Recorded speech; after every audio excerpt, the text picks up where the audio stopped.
At Great Place to Work, as most of you may already be aware, there were a lot of organizations, of course, that we've already been in touch with in terms of understanding what their workplace culture may be like. At Great Place to Work, we do have decades of research that helps us understand whether organizations do meet criteria to be certified as great places to work and what they can do. And our data and analysis helps them understand what they can possibly do to be able to enhance their workplace culture. In our conversations with a lot of these organizations, and especially organizations which perhaps had already understood the importance and imperative, how imperative workplace culture really was, especially when it came to business performance, we understood that there was a slight need to be able to measure culture on a far more continuous basis. Many of you may already be aware that in spite of all of the research that we have, we continue to sort of upgrade ourselves with research every year on the best workplaces, as well as all of the other organizations that participate with us or work with us or partner with us in any form. When we do so, it has over the years helped us sort of solidify our understanding and our data that sort of cements the fact that workplace culture has a very, very significant relationship with sustained business performance. This was one of sort of the core conversations, the line of conversations that we were having when we realized that there was a very strong need for us to be able to measure feedback on a continuous basis. And then we started working with different organizations when it came to the aspect of continuous feedback. We did our research, we developed a tool that many of you may already be aware of called the CEO Culture Dashboard. And we began working with them only to realize that there were so many other benefits of using continuous feedback. Some of them are what you may be able to see on my screen right now. Leaders were being able to take very rapid action.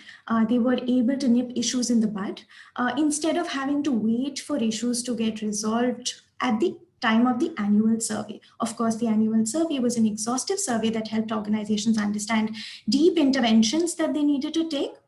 However, these leaders were able to take very rapid action and were able to act on feedback that employees were sharing about their immediate culture, about their immediate experience in the organization. We also understood that these leaders were very keen to be able to collaborate with their employees. This was no longer, or a continuous feedback mechanism was no longer understood as only a one-way communication with organizations and their employees. It soon became an opportunity for the organizations to be able to collaborate with their employees. Leaders have been using it to be able to gather ideas, to sort of bring about the spell of innovation, to be able to understand new ideas for progress within the organization from their employees, possibly some of the best suited people to be able to share feedback on how an organization can possibly move forward. Organizations, of course, also had a significant need to be able to configure basis their context. They were seeking feedback on a continuous basis. They were understanding a lot of things basis our framework, but they also realized that they had a need to be able to sort of understand or seek some sort of feedback that may have been specific to their organizations and cultures as well. And all of this is something that the CEO Culture Dashboard is clearly able to do. To be able to develop the CEO Culture Dashboard, we ran another exhaustive research to be able to understand what is it, and if we are to create continuous feedback, what is it that may be most important to business leaders? A lot of us have asked us, is this dashboard only for CEOs? And our answer always has been that this is for any kind of business leader. Anybody who considers themselves to be sort of the entrepreneur and to be able to take forward or take ownership when it comes to organizational culture. So business leaders, HR leaders, and CEOs is who this tool is really meant for.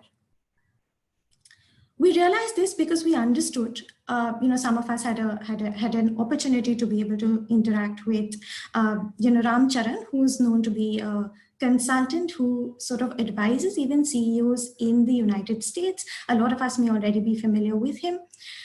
Through our interactions with him, one of the things that he was really able to help us understand when we were thinking about continuous feedback was the fact that before we can actually dive into continuous feedback, it's very important for us to understand how then do we operationalize this culture. If CEOs or business leaders were to be able to understand what culture was going to be like, it was very important for us to be able to operationalize it. And that's where our framework comes from.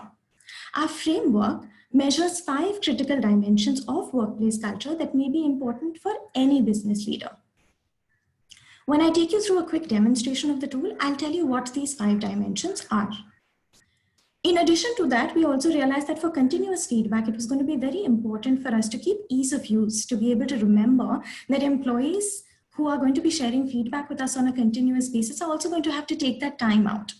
And therefore, we created an innovative way in which there was only one statement from our framework or the instrument that would actually go out to each one of our employees. And of course, the feedback that was gathered is as real time as possible. And therefore, it allows you to speak and listen to your employees on a very, very continuous basis. Some of this also was gathered through the understanding of what may be most important for employees, what may also be most important for organizations as well. For a lot of our employees, we've also been able to understand through some of the organizations that are implementing the CEO Culture Dashboard that many a times it takes an employee less than even 1 minute. Sometimes we've even heard it takes as much as just 30 seconds for an employee to be able to respond to their statement of the day. They also get the option to be able to leave a comment for us. And as I show you what it looks like for an employee in the next few slides, you'd be able to see that not only do they have the option to share a rating with us on how they may be feeling on the element of culture that the statement refers to, they also have the option to be able to share a comment explaining that rating. For 26 working days through the CEO Culture Dashboard, an employee gets a new statement. But at an aggregate level, the organization is able to see real-time feedback across all the 5 dimensions because different employees in the organization receive different statements every day. Very interestingly, also for ease of use, the CEO Culture Dashboard is now available on both the iStore as well as Google Play Store for employees to be able to easily access and respond. And they get nudges just like any other app that we may use. For example, when you get a WhatsApp notification, they'd get a similar notification for that as well to be able to respond to their statement of the day. This is exactly what it looks like for an employee if they were to sign in from their phone, if they were to download the app. There's a very simple registration process by which the employee gets a login ID and a password. And post that, all the employee has to do is, of course, there's a welcome screen that your employee will be able to see that you can configure, post which they just need to respond to this one statement of the day, which is reflected on the right-hand side of my screen. I'll quickly take you through what the dashboard really looks like, just so that it also gives us, sometimes it just helps us understand and gives us a sense of what exactly we're talking about when we speak of the CEO Culture Dashboard. So what you may possibly be able to see on my screen right now is a live dashboard. Of course, we've put in dummy data to be able to take you through what the dashboard can really look like. But this is exactly what a CEO or a business leader will land on when they look at their CEO Culture Dashboard, when they log into their CEO Culture Dashboard. The 5 dimensions that you see at this point in time are those that were derived from our initial research. There is a bit of, we do understand that there is a bit of requirement from organizations that have helped us actually make these a little bit flexible. If you'd like further details, please feel free to reach out to us. We'd be happy to share that with you. In the interest of time, I will quickly explain what each of these dimensions really help us understand, especially from a CEO's perspective. Leadership effectiveness helps a CEO understand whether their leaders, N-1 or N-2 as the organizational structure may be, whether they're demonstrating the right kind of behaviors. Employee engagement, a lot of us may be familiar, refers to whether our employees and how much our employees are actually willing to put in any kind of discretionary effort as they contribute to the organization.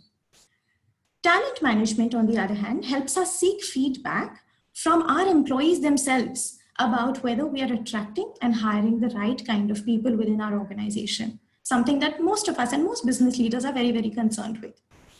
Customer engagement, on the other hand, helps us understand whether we're being able to deliver to our brand promise, whether we're being able to deliver to what we promise to our customers, and are able to quickly change with industry trends. And operational effectiveness helps us understand whether there are any showstoppers that come in the way of us being able to do so. An interesting part of the CEO Culture Dashboard is the fact that an organization has the opportunity to also always put in any kind of business outcomes that may be relevant for them. What you see in the bottom half of my screen are placeholders for business outcomes. So in the case that an organization would be interested in being able to map and understand the relationship between their culture dimensions and their business outcomes, this would perhaps be a very effective way to do so, to be able to put in business outcomes that are most relevant to that organization. Of course, this is something that we will support you with inputting into the system. But at the same time, it may be a good way for organizations to be able to map this kind of relationship and to be able to understand where these low-hanging fruits may also lie. Of course, while this is the landing page, a few interesting things to keep in mind as we move forward, and I take you through how the CEO Culture Dashboard helps you deep dive into your data. Throughout the dashboard, you are always going to be able to slice and dice your data through different time periods and through different demographic groups.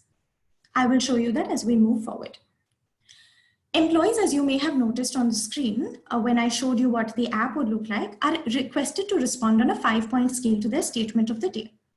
What you see as scores on the 5 dimensions broadly on the top of my screen are actually the percentage of positive responses that employees have been sharing on a frequent basis for these particular dimensions, of course, for statements within these dimensions. Employees purely receive the statement. What the dashboard also helps you be able to understand is whether your scores over a particular frequency have increased or decreased, and whether there's any kind of immediate action that you may need to take to be able to act on a decreased score, or if you may want to understand what has led to an increase in your scores. If I click on any one of these dimensions, it immediately takes me into the next level of data cuts. As an organization, you will have the option to put in 8 different kinds of demographics across which you may want to cut and slice your data. For this, of course, we've put in, again, these are just placeholders. If you would like to adopt the CEO Culture Dashboard, you can put in 8 kinds of different mappings that may be most relevant to you. And as you click on any one of them, your data will automatically keep shifting and show you how deep or what levels each one of your groups within your organization may be at. And you can keep changing through each one of your culture dimensions as well. At Great Place to Work, of course, we have very strong benchmarks through the work that we've done over the years with so many thousands of organizations. And the CEO Culture Dashboard also has the option for you to be able to choose off benchmarks that are most relevant to you. Again, here for the sake of the demonstration, we've put in professional services, but you may be able to choose off 3 benchmarks that are most relevant to you. In fact, we're also working on providing real-time benchmarks to be able to understand on a much more real-time basis what may really be happening across different industries and across different groups of organizations. As a next step, one is also able to see all of the scores across each one of the statements across the CEO Culture Dashboard. This possibly gives one an absolutely in-depth understanding of where all of our overall scores may have come from. So what you see on the right-hand side are actually scores that may have been received in any kind of survey if we were to conduct for all of these different statements across the entire instrument. And this helps us really understand where that overall score may be coming from.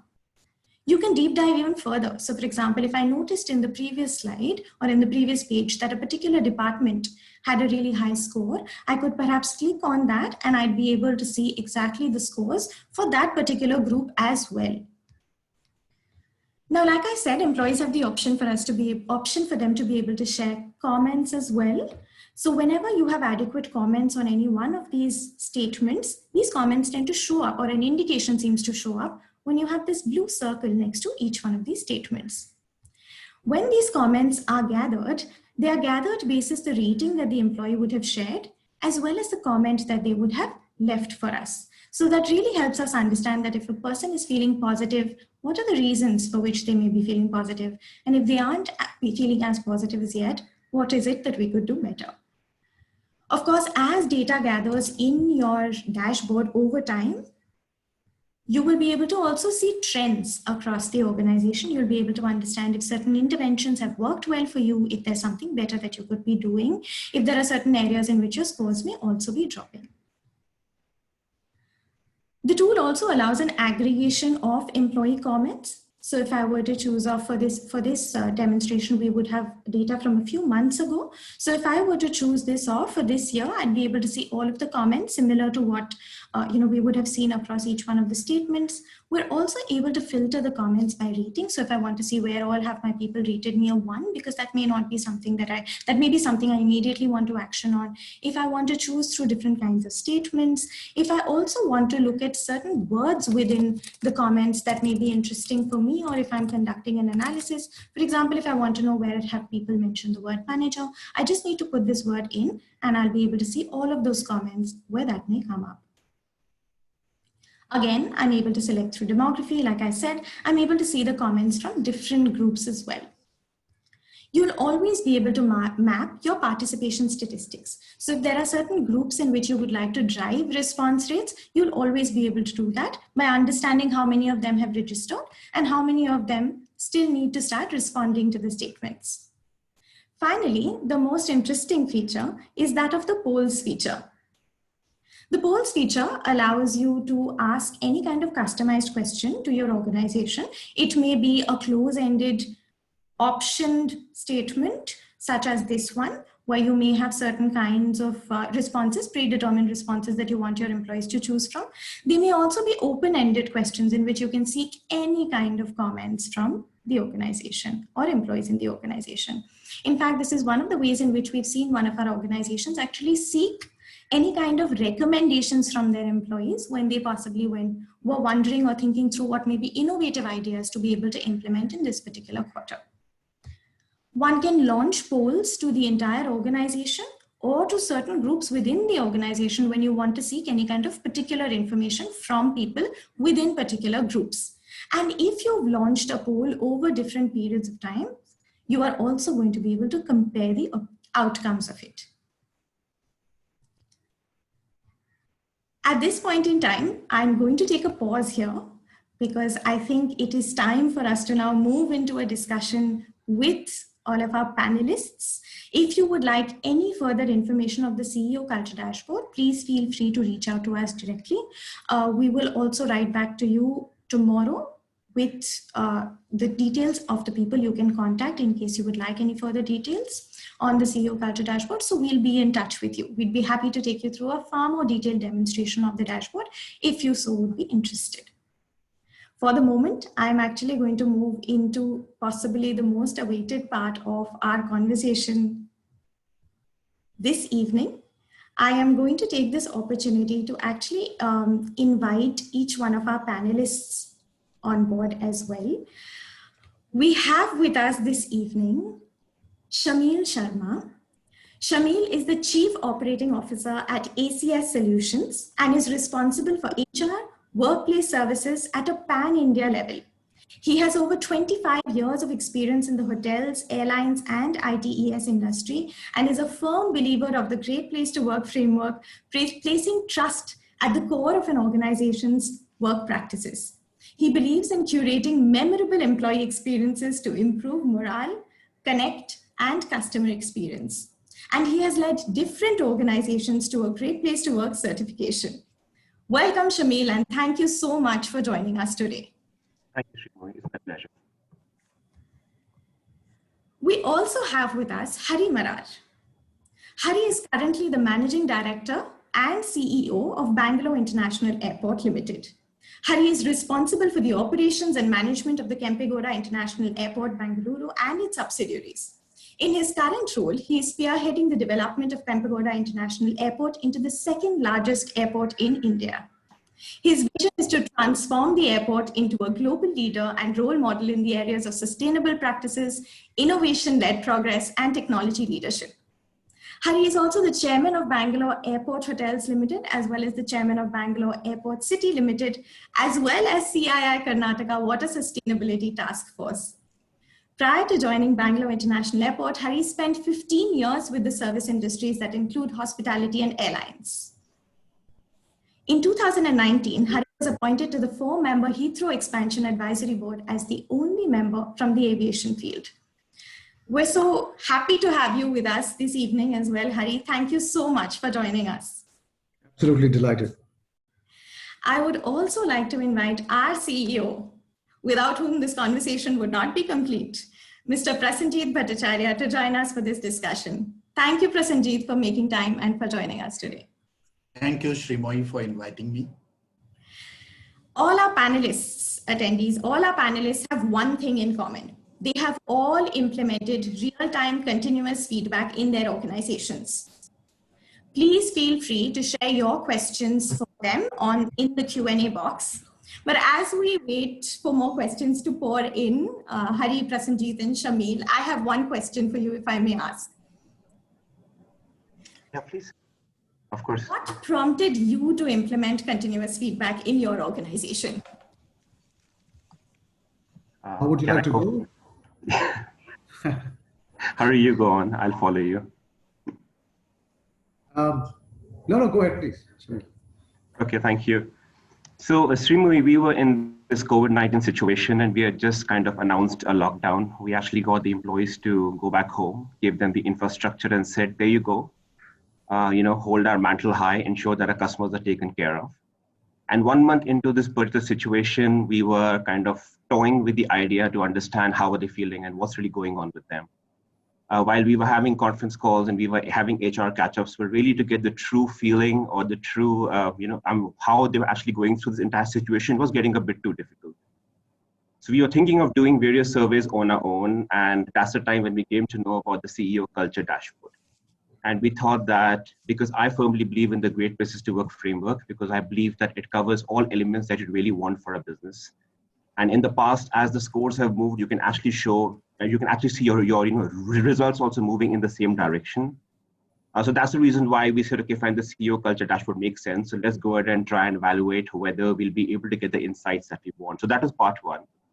But the second part of that is more to do with the fact that, when you're in the office, you're meeting with people, engaging with them, having meetings, you have a more understanding of how your business is doing.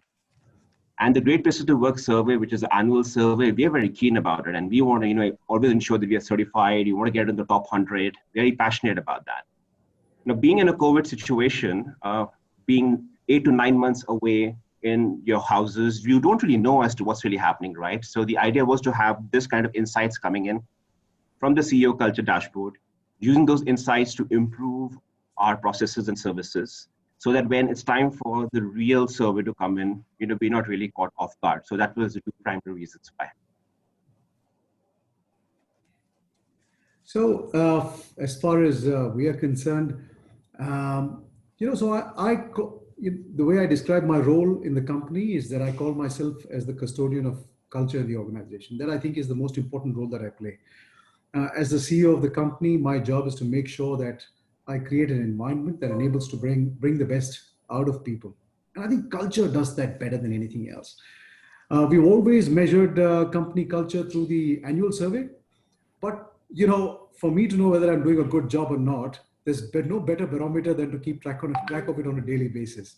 To really know whether our guys are feeling engaged, are they feeling, is their morale up and things like that. So COVID or no COVID, I think this is an option I would take up any day, because I think it's important to keep track of what people are feeling. But I think COVID and its attendant challenges accelerated the process for us. So like Shameel said, with employees being at home, even though it's an operational airport, we don't have more than 25 to 30% of our people coming to work. We're working with a skeletal workforce. So only 25, 30% people come to work. The rest are at home. So to keep track of what they're feeling is extremely important. That's number one. Number two, I think for employees to know that in an environment when they're so far away from their workplace, away from their bosses, that they have an avenue to reach out is also important. So this gave them a tool for them to have in their hands. Of course, apart from many other tools that we have, but our idea was to spread it as thin as possible. And last but not the least, in our organization, when you read out my introduction, you said that it is an innovation-driven culture. So if there's any innovative tool out there, our culture has always been, we don't say no to it unless we try. So the moment you offered it to us, I jumped at the opportunity and said, we're certainly going to try, and I'm glad it worked out well for us. So I think that's the reason why we've adopted, all in all, a compelling case, I would say. Thank you so much for that. Prasenjit, if I may actually ask you to elaborate a little bit about what were those experiences, what were those conversations that actually led to such a concept coming about, if you can sort of help us understand that a little bit. Yeah, it's an interesting story. So we met Ram Charan, who is a global consultant, you all know. About 2.5 years back, he came to our conference and we got chatting over dinner one day, and we were discussing this article. Harvard published it, which says culture takes over when CEO leaves the room. And it's very aptly demonstrated during COVID times, because last 4 or 5 months where many companies had all their employees or most of their employees operating from home, it was not the CEO or the manager who was running the show, it was the culture, which was ensuring that an employee at home with all the constraints was still being productive, and in most cases, our data says even more productive than normal in the initial 3-4 months. And if the question is, if culture takes over when CEO leaves the room, what do we mean by culture? Because the traditional employee survey, which is very important once a year, measures a host of things. And when you look at it from a CEO's point of view, and that was the whole research all about, we came up with 5 major questions. And the first one was, are my leaders role modeling the right behaviors? So leadership effectiveness. Is my culture customer centric? Are my people putting in discretionary effort? And then there is another segment, which is my key talent. What is inspiring and what will make my key talent stay longer in the organization? We call it talent management. And the last question is, what are the risks? Operationally, are there any showstoppers which might come in the way of my delivering to my customers? So as a CEO, frankly, if I have answers to these 5 questions, and of course, COVID also introduced another dimension, which is business continuity. At least in the first 3 months, business continuity became a very important part of the feedback process. And this tool has the flexibility to introduce a dimension if we need to. So, but having said all of that, this tool was available with us for 6 months before COVID. And we got precisely 5 clients, if I remember. I mean, 10 signed up, and then COVID happened. And boom, all of a sudden, everyone is interested in real-time feedback and what's happening, employee wellness and everything else. So this tool is being used for a variety of purposes. So CEO dashboard is one, but employee wellness is another. But the real story, and I'll end in a minute, is very interesting, because the idea of this came when an HR head rang me up and said, we have implemented a chat bot and our engagement has gone up by 22 percentage points after we implemented the chat bot. So I said, great.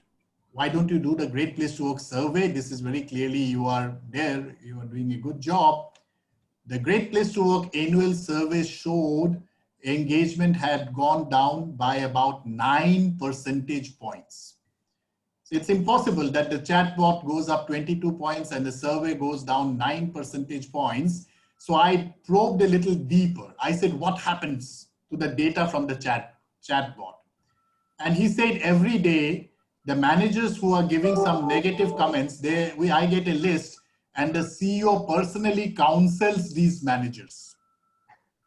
And interestingly, the very first list had the name of the CFO. And the CEO was very disturbed that how come this guy is working with me as a part of the board, and he is. So the point what HR tech players we realized did not realize is the psychology of employees. That a feedback tool is not about calling Prasenjit to your room and saying that, beta, why are you giving negative feedback? It is about the credibility of the process. And that is where we thought of this. And later on, I'm also going to talk about how we also drew some inspiration from some of the agencies, including IPAC, which actually works with leading political parties to influence the narrative. But I'll share that story in a while. Srimoy. Thank you so much for that, Prasenjit. Thank you. We have some very interesting questions that are popping up. So with that, I'll actually move forward. There's one question that I found very, very interesting in this. So I think I'm just going to upvote it myself and ask that again. So there's this question that says, culture eats strategy for breakfast. How have you been able to manage strategy along with culture during current COVID times when employees are largely working from home? I think this has a lot to do with what both Shameel, you and Hari were speaking about, right? How would you sort of answer this question? Srimoy, strategy is something that is built on a long-term basis, could also be on a short-term basis, and strategy typically something that is communicated to the employees so they understand what we're trying to achieve. But to be able to achieve whatever the goals and the visions of the organizations are, the culture is something which has to be fixed. So the culture is always a priority over strategy. I mean, you can do whatever in terms of strategy. You want to become, a $5 billion company or a $10 billion company. You can make all these plans. You can buy all these fancy tools. You can, buy the best of hardware. But if your processes are not employee-centric, if the employees don't feel empowered, if the employees don't feel that they have any kind of a forum where they can voice their views and opinions and somebody's going to do something about it, that strategy is going to take longer and longer, to really get implemented. So even though employees are working from home, and I personally, while the work from home initially was great, I miss the employees a lot because I really want to be there with them in a room, talking to them, interacting with them. These Zooms and MS Teams don't really give you that same kind of an effect that you would want face-to-face with them. But we are constantly focusing on the culture. Whatever that we gotten from the real-time dashboard, we have taken insights from that. We have taken insights from our own other surveys. We do town halls and stuff on a monthly basis. We ask people for anonymous questions.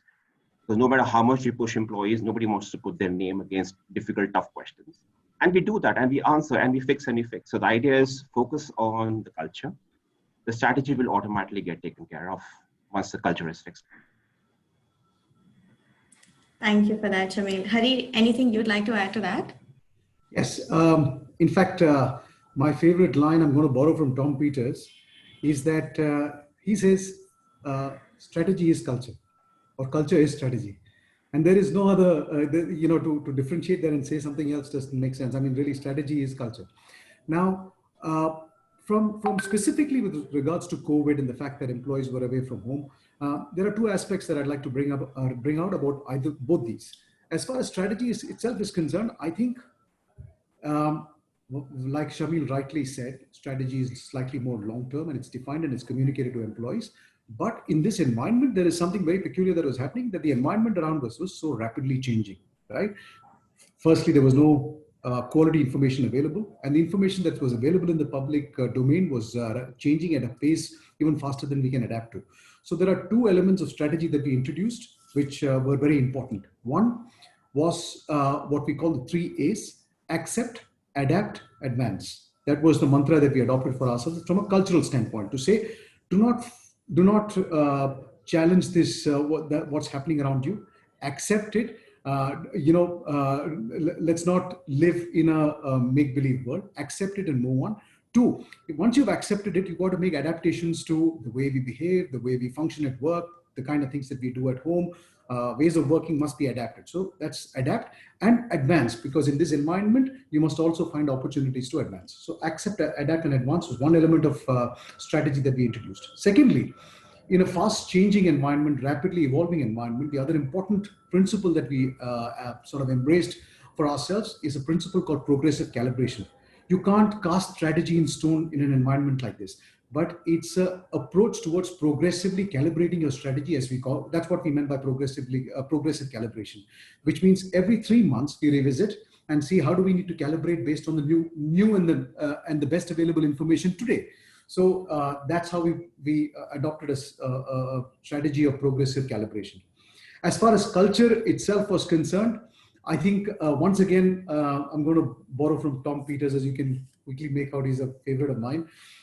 is what he said very interestingly. He says, in this environment, businesses and CEOs have only one responsibility: to see how we can make sure that we can commit to our employees that they will have better chances or better odds on 31st December 2021 than they had on 1st January 2020. So in the sense that how can we promise our employees a better chance as we emerge from this crisis, a better odds when we emerge from this crisis? And that's the thinking that's driving everything that we are doing with regards to culture. So whether it's in terms of providing our employees a guarantee that we will not touch their salaries, or there will be no retrenchment, or whether it's in terms of the welfare schemes that we have adopted during this period, etc., etc., etc., all put together, and of course the new opportunities that we have created in this environment, all as a package, guaranteeing that at the end of the crisis, you're going to have better chances than you had before the crisis began. That's very interesting, Hari, because what I really like about the CEO dashboard, I've been using it for more than 8 months now, is the fact that the dimensions are all business specific. So therefore, you can't think of a strategy without customers. You can't think of a strategy without discretionary effort, operational effectiveness, etc. Now, what I do is very simple. Now, the culture that we are talking about in my company is defined by one goal. We call it 70-70-70, which means that in the COVID year, we want to retain 70% of our customers. We want to make sure that we have 70% engagement of our employees, right? And we want to make sure that 70% of our customers must not only come back, but they must buy something equivalent or more than what they have bought before. So therefore, this is an ambitious 70-70-70. Now, every time I get a comment in the dashboard, which has an impact on this, I simply put it on the intranet. And to help our people understand what is the difference in the behavior we are expecting, we have also coined a few terms internally. For example, hashtag from passive to active, which means that it's not good enough for me to give feedback. And therefore, when someone says that, why are we losing people? Is our attrition going up? Which is actually completely untrue, because our attrition is at an all-time low. So I post it on the intranet, but I don't comment on it. I said, what do you think? And then somebody else will comment and say, I just found out from HR that our attrition is at an all-time low. And that person puts a hashtag from passive to active. In other words, this is an information that you can easily find out. And my managers are therefore finding different ways to use the tool. We recently put a poll question saying that we are 10% behind our quarterly target, the revised target, right? And what could be some suggestions on achieving this target? And therefore, we have a host of suggestions. And I have a small team, about 70 odd people, and I've got about 25 suggestions, which we are going to discuss on Monday. So in that sense, I think this is a great tool to engage people with the business. I think also what Hari was saying actually possibly leads me to my next question. So a lot of the times, Hari, we are actually, especially when we've discussed continuous and real-time feedback and the CEO culture dashboard with a lot of organizations, we've seen that there's sort of a question around, I'm not really sure how this looks like in practice. And I think a lot of the times they've asked us for certain examples across different organizations in terms of what do these organizations then do with this feedback that they receive? How do they apply it? Are there any specific examples through which you've possibly seen some kind of benefit that you could share with us? Hari, Shameel, any one of you? Or both, actually. Sorry, I forgot to unmute myself. So it's about 2 months since we started the real-time feedback at our airport.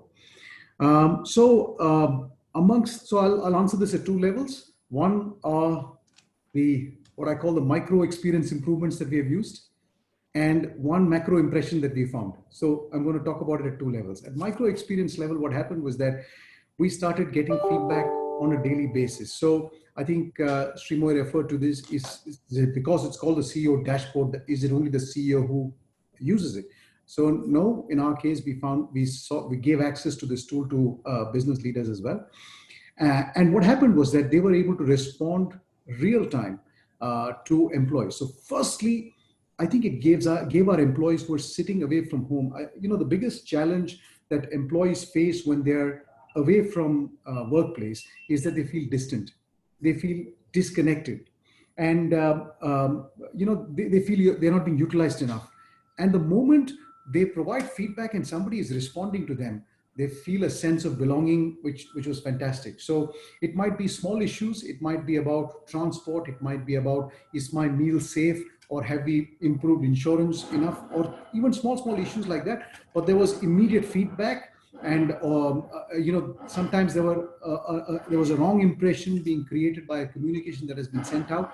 I think to be able to recover from that was all small micro impression creations that we were able to, or micro experiences that we were able to correct along the way. But from a macro impression standpoint, I think we launched something that turned out to be really good for us, is that the same feeling of being distant or disconnected was something that we always knew even before the cultural dashboard. But once we launched this, we got this overwhelming feeling from our employees that validated this belief of ours.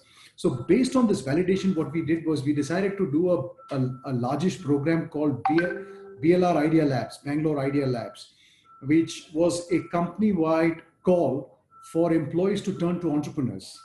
So we said it's a major engagement tool. We said it's like a Shark Tank. People who have business ideas, because you're sitting at home, put together compelling business cases, come out and make presentations to the Shark Tank. We had 101 ideas that came through participating in the Shark Tank. Each team had at least 4 people. So roughly 40% of the company participated in this program. And I tell you, we would not have thought of this idea if we had no clue that employees were feeling this. But creating an activity like this has rejuvenated and fired up the entire company at this point of time. So interesting. Thank you. Thank you. In our case, we obviously are a decently sized organization. We've got 2,000 people in India. We've got almost close to about 30 different departments. And when you really want to understand what's happening in a particular department, these kind of numbers, metrics, feedback coming in really helps us a lot. Especially when you see a month-over-month trend analysis, you can figure out whether some actions that you put in for a certain department, are they helping the scores go up, or the scores are still the same? What else do we need to do? And a whole lot of things.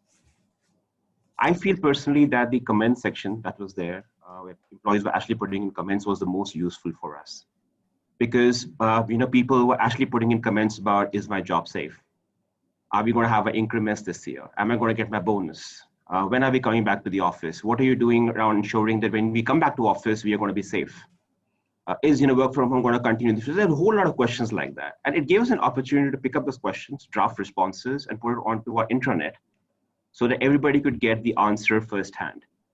Yes, it was easier. So it gets difficult to call everybody in for a meeting, even though they're virtual. So the internet works perfectly fine. So I think that really worked well for us. We did see a bit of a dip after the increments came through, which is quite natural. It happens, I think, in all organizations. Nobody gets happy with the kind of increments that they get. But it wasn't as bad as we had expected. So the scores and the metrics, we kept on watching it very, very closely to see what really was happening department by department. And the good thing was certain departments which started off really, really poor were actually able to really recover and do a very, very good job as far as internal satisfaction was concerned. So definitely helpful, definitely something which organizations should look at implementing, because it does give a lot of insight. And like Hari said, it wasn't a tool which I was using, alone. My HR heads had access to it. My business heads had access to it. They were all pulling out their own information during their own dissection of the data, putting in action plans. And that really helped us recover any kind of issues that were supposed to even fall on our plate. So, actually a question I think, a lot of people have had, and we also see that in the question section, very relevant also for us to be able to understand. is in terms of whether there's any kind of survey exhaustion, or how do you keep employees really engaged with communicating with you on a continuous basis? Anything that you would like to share with us in terms of that? I would say that survey exhaustion, is that the right word? I would say ignorance to the survey is more of the issues that I was facing rather than the exhaustion. I believe while there's only one question a day, and I would choose to not do it on a certain day and do it on the next day and do 2 questions together. That's a personal choice that I have. I think the biggest challenge that we had was improving our participation ratio. And unlike being in the office, get everybody together and say, we got to do this because the other reasons why, and let's sign up, virtually. I mean, it gets very difficult, 2,000 people. How do you really get them to understand? And many of them are in small remote villages, small towns all over India. It does get difficult to percolate that kind of message.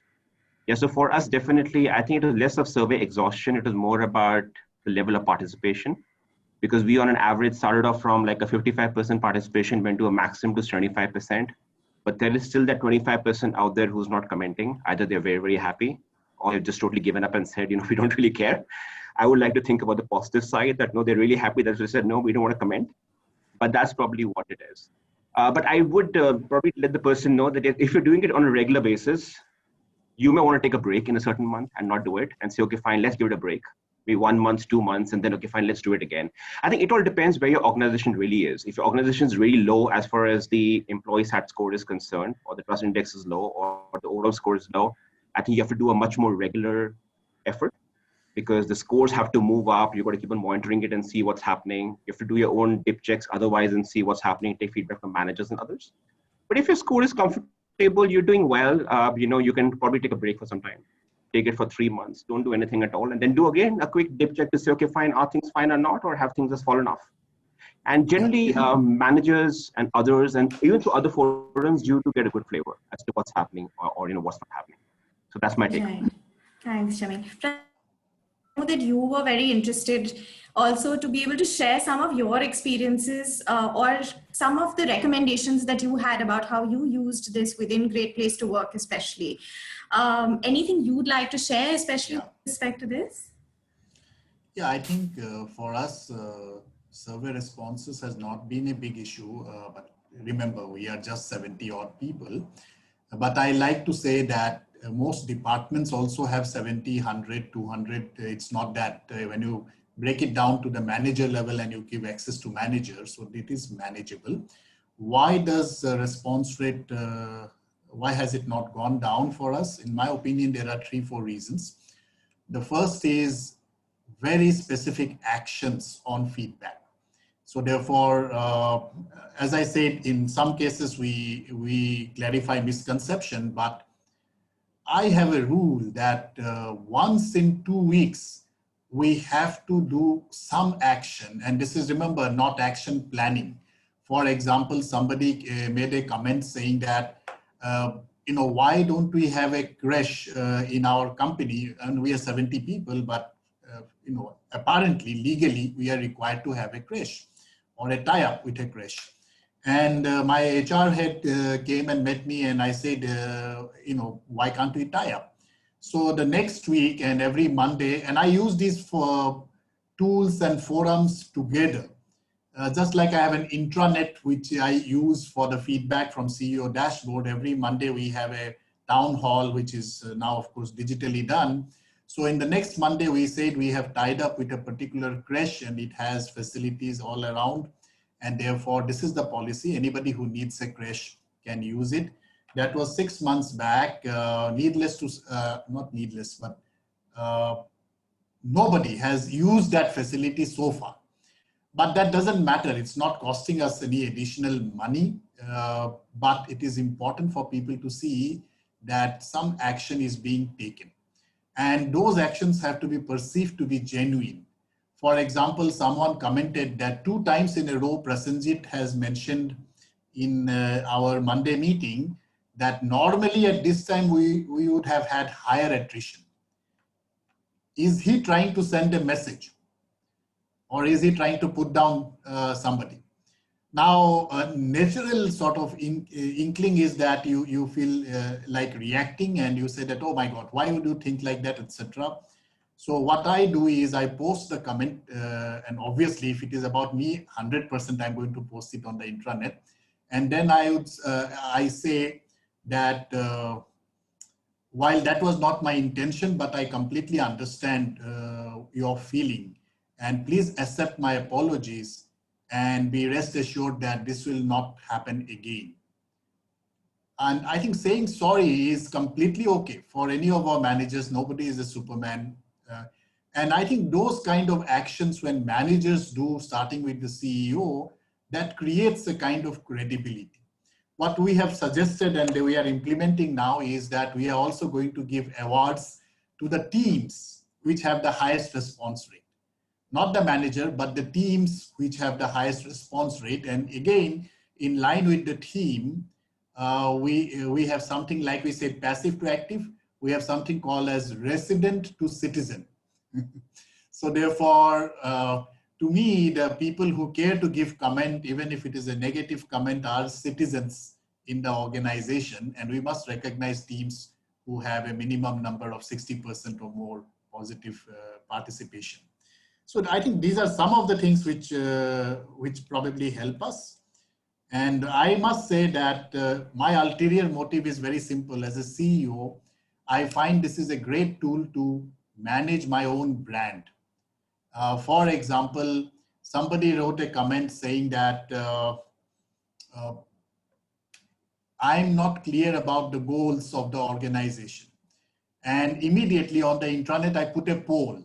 I said, while you may not be clear about variety of goals, are you clear about your key result areas? Because ultimately the organizational goal has to get broken down into your KRA for the quarter. And we did a poll, and there were 3 options: that my KRA is known to me and it has not changed. My KRA has changed, but it was done with my consultation. My KRA has changed and I'm not happy with it. 2 people opted for the 3rd option. So obviously we have a management committee, and now I am non-executive in the management committee. So the management committee said that because it is anonymous poll, I would request the 2 people to please tell us. And then I put a comment. I said, since the KRA is linked to 20% variable bonus every quarter, and these 2 people are unhappy about the way the KRA was set, can we consider giving them full 20% bonus, considering this to be a miss on the part of the quality of the process that was followed? And I'm hoping that people will come forward and talk about their experience so we can learn from it. So the simple thing is that I will always do something to tell my people that I care as much, and if not far more, about them than I care for my top line and bottom line. And therefore, in my mind, if I care for my employee, that is the time when I can legitimately expect that they will care for my business and my customer. Srimoy? Thank you so much for that, Prasenjit. I think a lot of the times when I'm trying to explain what happens at Great Place to Work with the CEO Culture Dashboard, I don't think I'm able to explain as well as that. I have one last question. I know we have 2 minutes, but I think that our attendees and our audience would love to hear a little bit more from our panelists. So I'm just going to take that leverage, going to ask one more question to Hari. Hari, a lot of the times we've also understood that, a lot of organizations have this sort of apprehension saying that, every time I receive feedback, I may not necessarily be able to act on it, especially in the current context where things are a little challenging for us. We may not always be able to provide an immediate solution. How do we then, sort of, if we're going to ask for continuous feedback, the expectation is going to be that we're going to act on that feedback. What is your response to that? So I think if you're asking for feedback, it's important to respond back with the same speed. And as an organization, that's a sign of a responsive organization. And I think you must take it upon yourself to make sure that you set up systems and processes in place, mechanisms that enable you to respond back at the pace at which employees send you feedback. Having said that, there are many things that come up that you cannot respond to immediately. But I think what employees, to my mind, appreciate all the time is honesty and transparency. And I think when you can send out a communication to employees saying that, listen, we've noted this feedback, but we need time to work on it. Please allow us to work on it, and at some point of time, we'll come back to you. And I think that is something that employees truly appreciate. We have done that in the past, and we found that employees have really been happy about accepting this fact that the organization can take time to think through something because it's got multiple dimensions and come up with something that I think addresses the issue over a period of time. So I don't think that's really an issue that you must have a solution instantly. Response has to be immediate, but the solution can take a little longer. I think that's the way I would see it. Thank you so much for that. Reached 5 p.m. So I'm... Srimoy, sorry, can I just add one point? I think Absolutely. This question to me somehow doesn't make sense, because do I tell my customer that I'm not going to take feedback from you? Remember, we don't take feedback only at the end of the process, even while somebody is using the admin panel, etc. There are feedback options. I mean, we obsess over how much feedback we can take from the clients, and we do a lot to manage their expectations. We don't give them everything so that our business runs at a loss, right? We manage their expectations.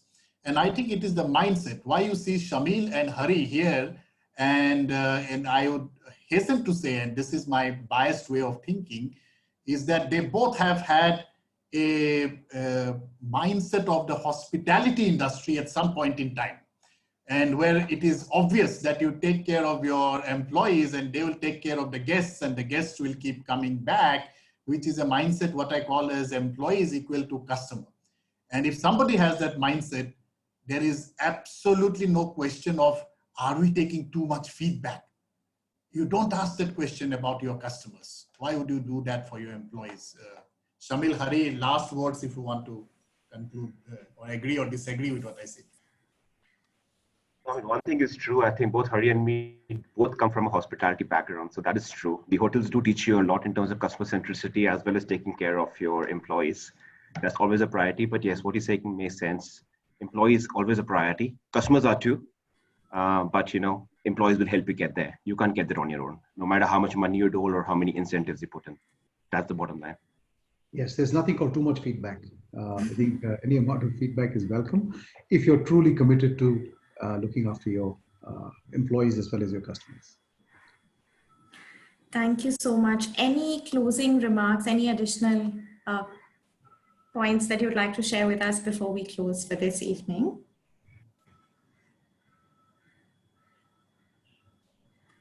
Nothing from my side. No, I think we are good. Thank you so much, Shameel, Hari, and Prasenjit, for making time today. And of course, all of our attendees who took out time to be able to attend this conversation. I hope you enjoyed it as much as I did. And we look forward to being in touch with you. Thank you once again, Hari and Shameel and Prasenjit. Thank you for your time.